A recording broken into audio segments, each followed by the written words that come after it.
Thank you. Okay, you're welcome. Have an amazing day. Very good. Okay, and I'm going to move on because before we get too far into the show, I would like to introduce our lovely guest today. Her name is Lisa Freeman, and Lisa is a pet intuitive.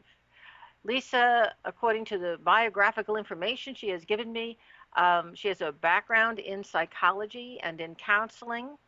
And in fact, she worked for many years in a mental institution with patients, so she's quite familiar with all different sides of the human psyche. And somewhere along the line, we'll talk to her about this in a minute, she got involved with also working psychically, not just with people, because she's also a channel who works with people, but she got involved with doing psychic work with animals.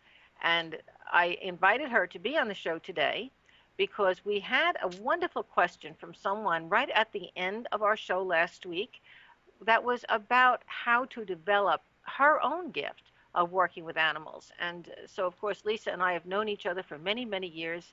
We've done lots of fun work. She is one of the very few people who is certified to teach the Anastasi system of psychic development.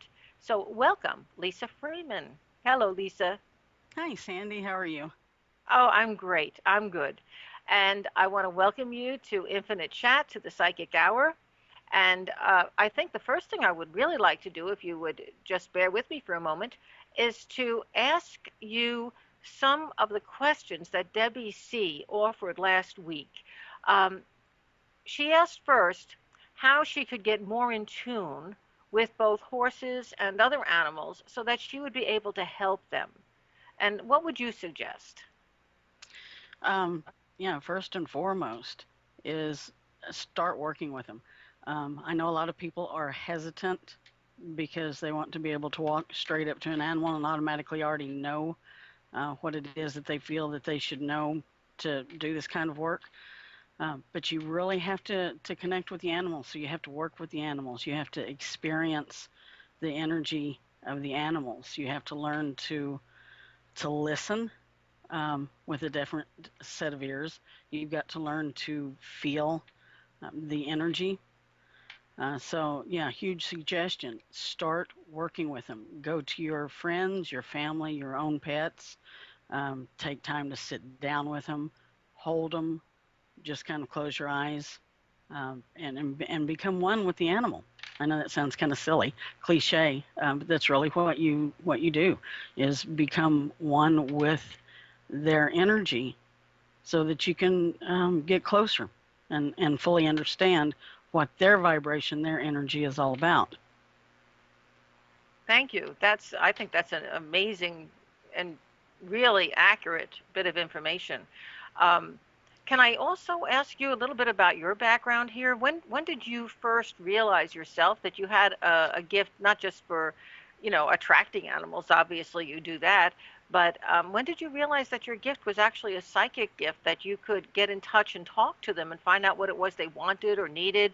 And I'm assuming, incidentally, that you use your gift for training purposes, for healing purposes, and perhaps you want to even expand upon that. Right. I do a lot of healing work with animals. I also do a little bit of behavioral work with animals. Interesting. Probably all of my life, Sandy.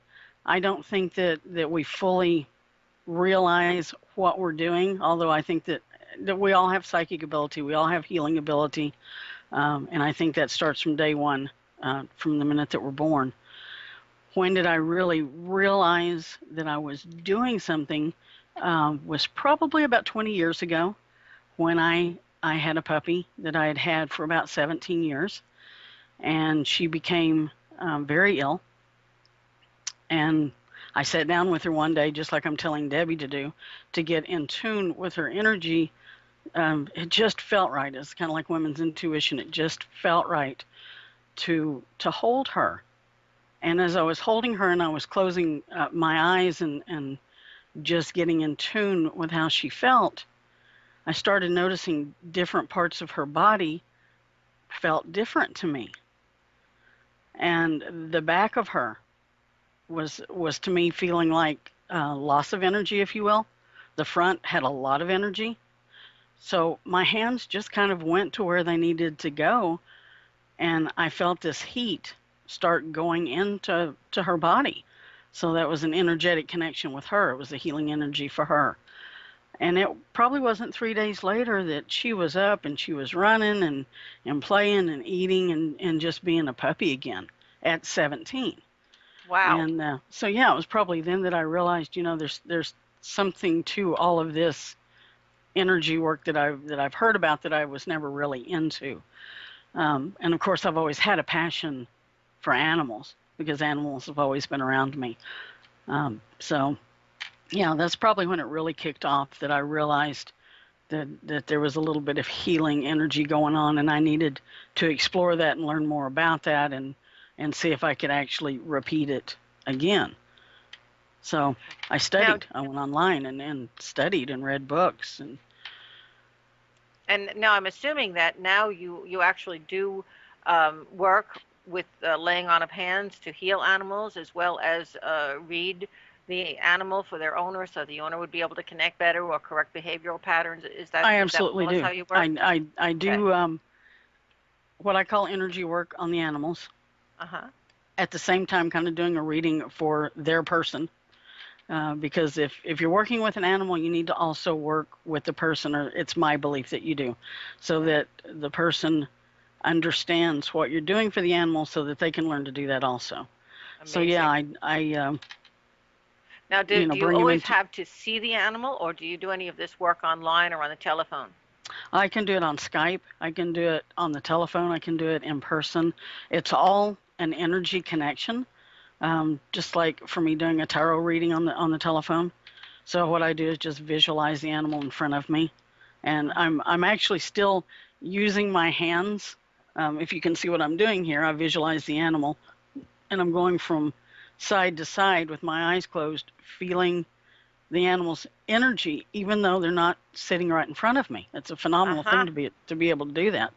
Yes, it is. So yeah, I do healings, if you want to call it healings. I call it energy work for animals in different areas that I can't get to physically. Oh, that's just amazing. That is amazing. I have a personal question I'd like to ask.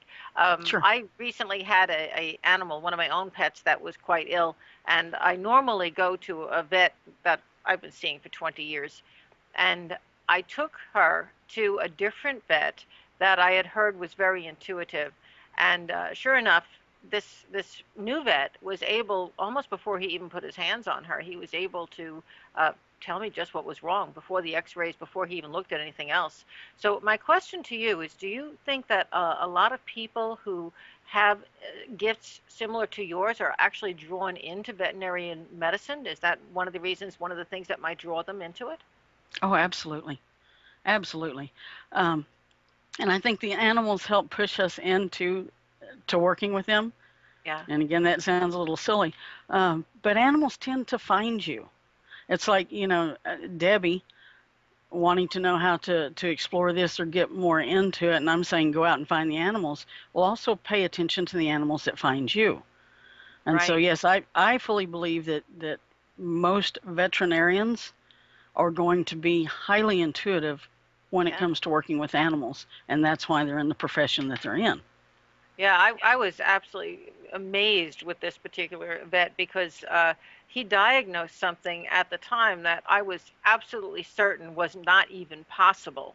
And then when I went back to my regular vet and I said, you might want to test for this thing, and he did this blood work and actually came up with, yes, that was exactly what was wrong. And it was amazing because that's not just, it's one of those things where one animal in a million has the condition.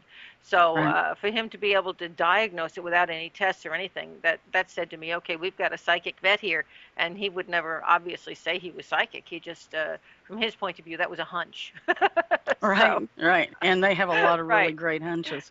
And, and the reverse of that is I had a client who brought in her cat to me. Now, this cat had been to their vet several times, was on medication, doing different treatment, but she wanted a second opinion, if you will, and so she brought the animal to me, and I did, if you want to call it pet Reiki or quantum touch, whatever you want to call the kind of work that I do, and I was feeling different things around the cat, and one of the things that I was feeling was issues with the stomach, which the vet had not gone as far into testing yet to find that.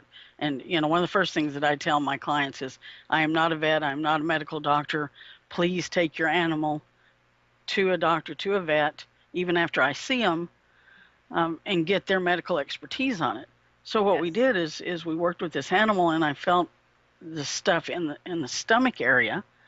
And this woman took her cat back to the vet the next week, and of course didn't say I went to a psychic, to find out information, but showed concern about the stomach area, and they did test on this cat and found that the cat had an ulcer, which they had Wow. not found previously. So, that was a really good example of what a pet psychic can do. And for you, And that can was certainly some good corroboration that you correct, were able to get that information. That's excellent. but it's in Um, conjunction with, and then again, like I said, you always uh, tell the person you are not a doctor, and they need to take their animal to a vet, um, and to then they double do what they check. do. And the cat was around for a very long period of time after that. So Excellent. Um, Debbie had one more question before we move on to our next caller. I want to address this. She wanted to know, and you would certainly be in a good position to answer this. She wanted to know if she wanted to establish a business once she had developed her a pet psychic ability, and she wanted to establish this as a business or work it into her other businesses working with pets. What would be her best way of doing that? What would you suggest to Debbie? oh, word of mouth is phenomenal, especially in this kind of work. Um, but again, work on family and friends, animals. They're going to give you word of mouth. Give business cards, put out flyers, go to local shelters. I've done this myself. Go to local shelters and see if they're having any kind of an event that they will come and let you work with the animals and do it free. And put out a lot of free things first to get people to know who you are and get people to know what it is that you're doing. That's going to give you a lot of great connections, and also it's going to give you a lot of hands-on experience, Yeah, which is pertinent to this kind of I work. remember you telling me that you had done a pet psychic party Uh-huh. a while back, and I also remember, I don't know if you did it, but you got an invitation to go on a pet cruise. I thought that was really Yeah, interesting. yeah. I was going to go on a pet cruise where they actually have the people and the pets come on the boat for a 2-hour cruise, but unfortunately we got rained out, so I didn't Oh, get to do that. But well, you're just going to have to tell him to do that one again, and yeah, ask me to go with you. I really like cruising. yeah, that would have been a fun boat trip.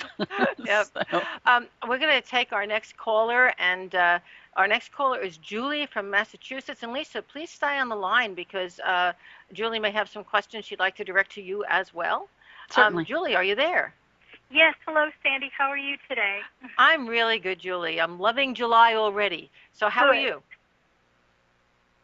Um, I'm sorry, there's a little delay. Can you hear me? I can. Okay. I was just wondering if you had any indication of the direction of my next job, where to look, a time frame, and what it should be, and if it would be for the long term. Yes, yes, and yes. Okay, I'm that's work, good. I'm working with the tarot cards as you're talking. When you said, what would your next job be? I picked up this tarot card, which is the Six of Wands. It is right side up, and that indicates tremendous success. It says you're going to be well recognized, well liked on this job you're going to get. It is a promotion or a step up from what you've been doing before, not a step down. Isn't that nice?